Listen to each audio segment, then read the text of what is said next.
Hello, writers. It's Megan Barnhart in All Writers Welcome.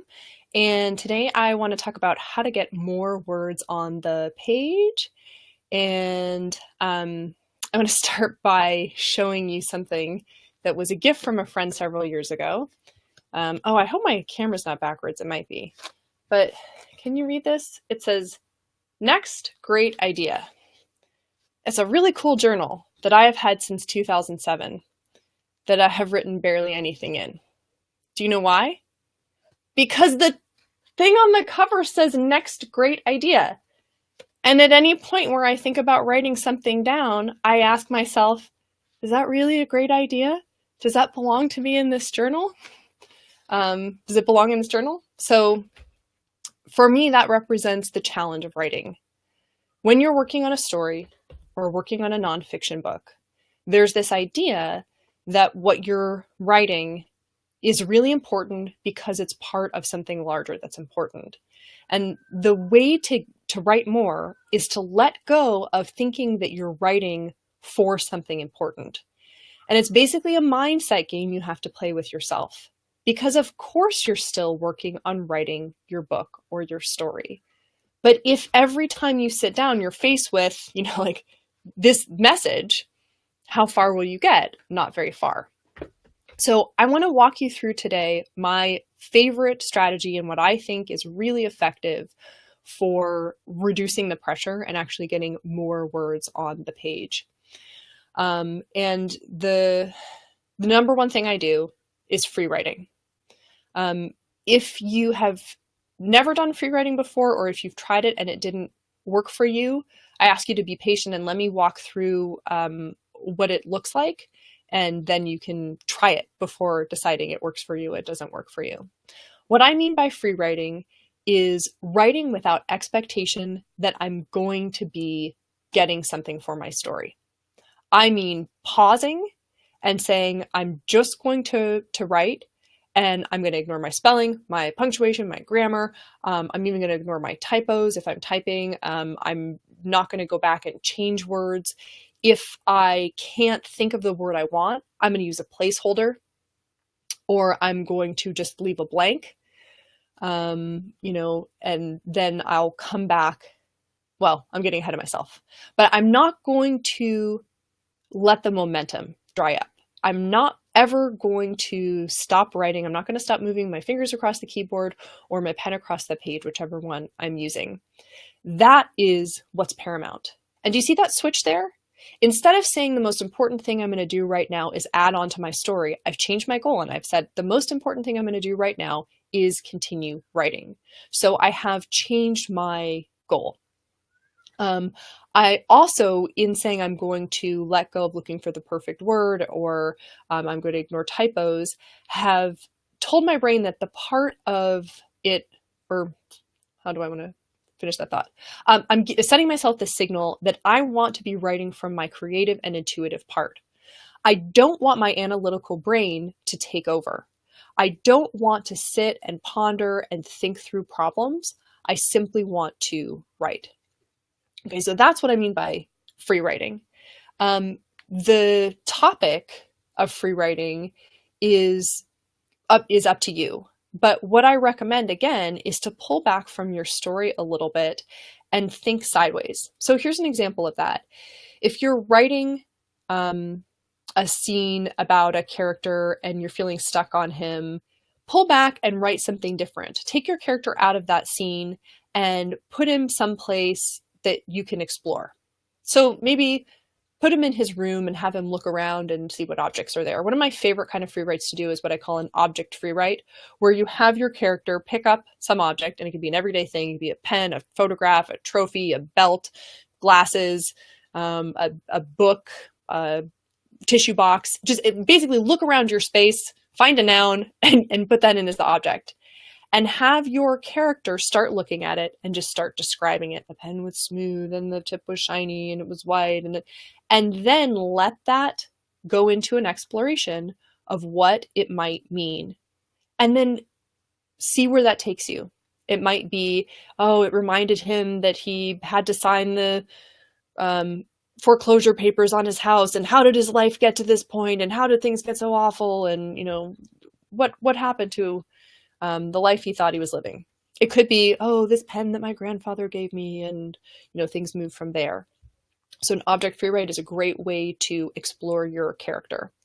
Exploring a setting is another fantastic way to get yourself out of feeling stuck when you're not sure what to write next in any scene.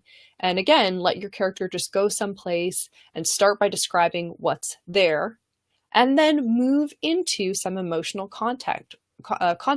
What does it feel like to be in that school classroom? What memories does it bring up? I love using a setting free write as an opportunity to do a flashback. And you might think about the last time I was there, or the first time I was there, or why I hoped never to have to come back here. But do you see how these are ways that take you sideways? So if this is making sense, you might go, okay, well, Megan, that's all very well and good if I just want to get more words down on the paper. But what I really want is more words in my story down on the paper. So now's where I'm going to give you my super tricky, sneaky favorite little secret ever. Those free writes that you're doing are going to give you information, because you're releasing your analytical mind and you're letting your mad scientist writing brain just go hog wild. And the mad scientist is the part of us that loves just shouting out ideas. And our intuition and our creativity love showing up to hang out with a mad scientist, because they know there's no judgment. They know it's just a free for all. So you're going to get ideas. And then here's what you do with those ideas. First, after you free write, you look for treasure. So you set a timer, and the time is up to you. You could do 5 minutes, you could do 10 minutes, you could do 35 minutes. Set a timer, just keep writing until the timer goes. When it stops, read back through using a highlighter, or the highlight function if you are using a word processor, and look for treasure. And you're looking for descriptions, phrases, ways of expressing yourself that really appeal to you. And maybe you'll just get a single phrase and you go, oh, that's what I've been looking for to write about my character. And you go, okay, fantastic. And that is going to now free up your writing about your character. So then you can come back to your story and you've got that positive feeling of, oh, I know more about her, and I'm ready to just get back in, and I want to see how I can bring out this fact I just found out about her. But what I really, really encourage you to do after you hunt for treasure is to ask the question, where can I fit this free write into my story? And with a writing student recently, he went from a series of free writes past the stage of ever having to look at a blank piece of paper and think, how will I start my draft, to a 2,000 word draft. And the way he did it was he had done his world building, and he had a sense of his characters, and he had all those thoughts, and we talked about, the kind of story he wanted to write. And it took him through a series of free writes. And at the end of writing all of them, said, now, how does that go with your story plan? And to go from no story to a 2,000 word draft simply by arranging your free writes will be so motivating that you're more likely to then just keep going.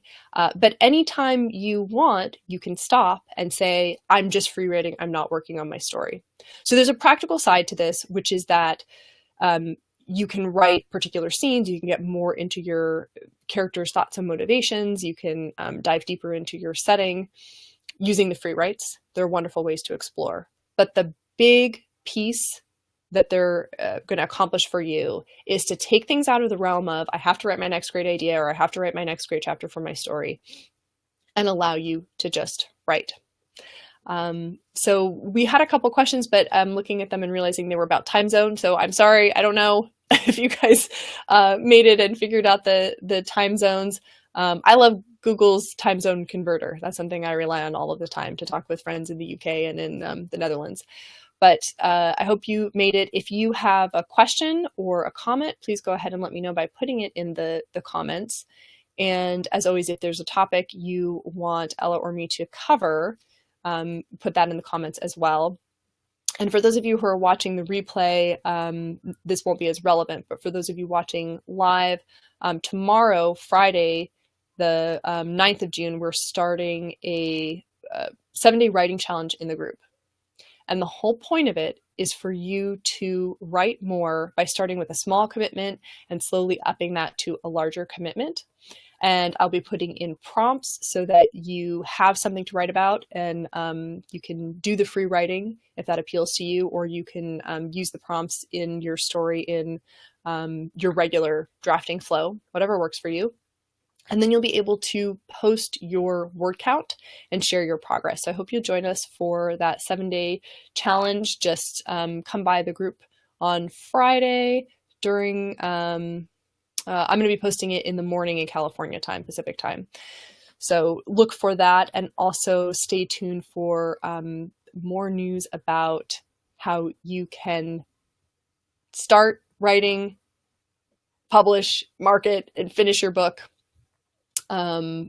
in the next coming months, because that's something we're really committed to doing, is helping you get through the work you want to be doing. We want you to write more, and we want you to be able to finish the projects that are near and dear to you. All right, that wraps it up for today for me, but I hope I will see you all soon in the group, and thanks so much for being here and for writing and for giving us all of your great questions. Ta-ta for now.